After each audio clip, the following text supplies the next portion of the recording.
now, Javed Jabbar is a former senator and also federal minister of Pakistan, and he's here in Istanbul, where he's taking part in the TRT World Forum and joins us now live there. Thanks so much for speaking to us on the News Hour. Now, we just mentioned there the loss of lives over the weekend. I want to ask you, how serious is this escalation over Kashmir now?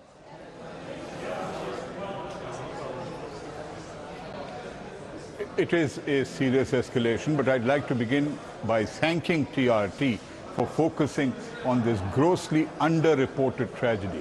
It is shameful how CNN, BBC and other leading global channels totally underplay or ignore this terrible human tragedy of innocent, unarmed, decent farmers, poor people who happen to have limited land holdings along the line of control between Indian-occupied Kashmir and what we call free Kashmir.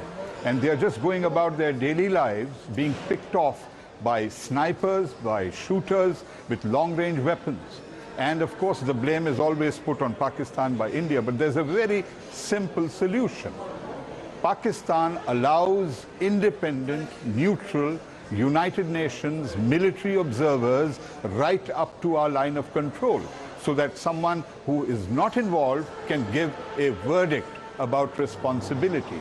But ever since 1972, that's now going on to about 45 years plus, India does not allow access by United Nations observers who could monitor and verify where does responsibility lie. Okay. So that is the root cause of this confusion, which creates a blame game, and that should be rectified by the international community. Okay, and I want to go back to my first question, the deaths and the shelling over the weekend. How big an escalation is that right now?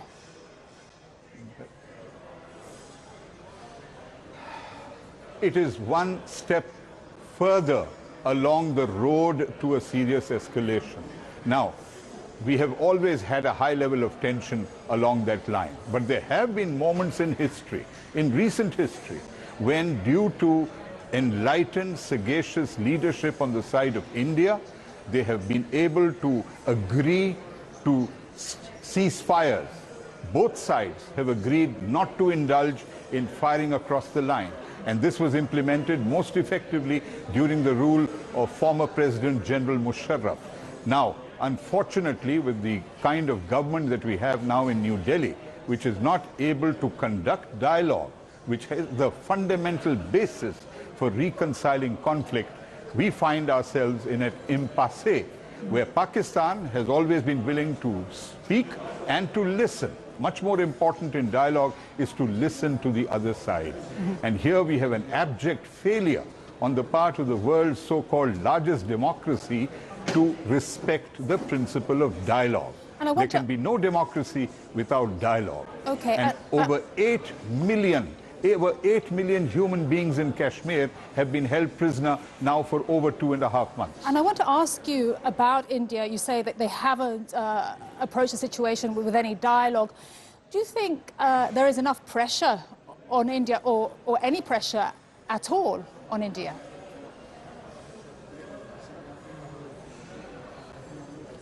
That is the second source of great shame. The United Nations community should take stock of what it means. We have an irony where we have 5 veto-wielding powers, except for China that has recognized the international dimension of the Kashmir dispute. The other 4 countries, which proudly proclaim themselves to be democracies, use the veto to block democratic dialogue. And unless this inherent contradiction, which has been pointed out by President Erdogan from a global viewpoint earlier in today's session, unless this is rectified over the next few years, we will have the United Nations pulverized by just 4 countries of the West that do not implement the very basis of democracy, that is to ensure dialogue and conflict resolution. Mr. Jabbar, one last question, and you're mentioning the UN, and your Prime Minister gave a very impassioned speech at the UN General Assembly last month, and he mentioned the following, that if India and Pakistan continue along this road, a face-off between two nuclear arms nations was all but inevitable. Do you agree?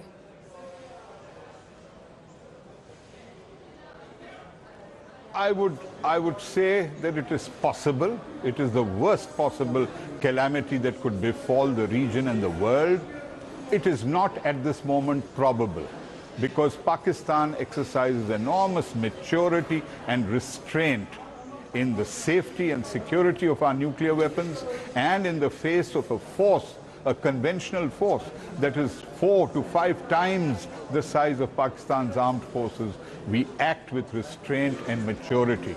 Always the onus is on the larger country, and India must recognize its obligation to listen to its neighbors, to recognize the internationally mandated aspect of the UN crisis. There are over a dozen resolutions of the United Nations Security Council which declare Kashmir to be a disputed territory, and those people deserve the right of self-determination. Pakistan will never use nuclear weapons irresponsibly and without provocation. We have made that abundantly clear. But the very survival of the state has to be the first consideration. And in a region which is hegemonistically dominated by India, continually making threats, refusing to enter into dialogue, we reserve the right to protect our state and our people. Mr. Javed Jabbar, it's been really great to get your thoughts here on our news hour. We really appreciate your time, and we'll let you get back to the TRT World Forum. Enjoy. Thank you.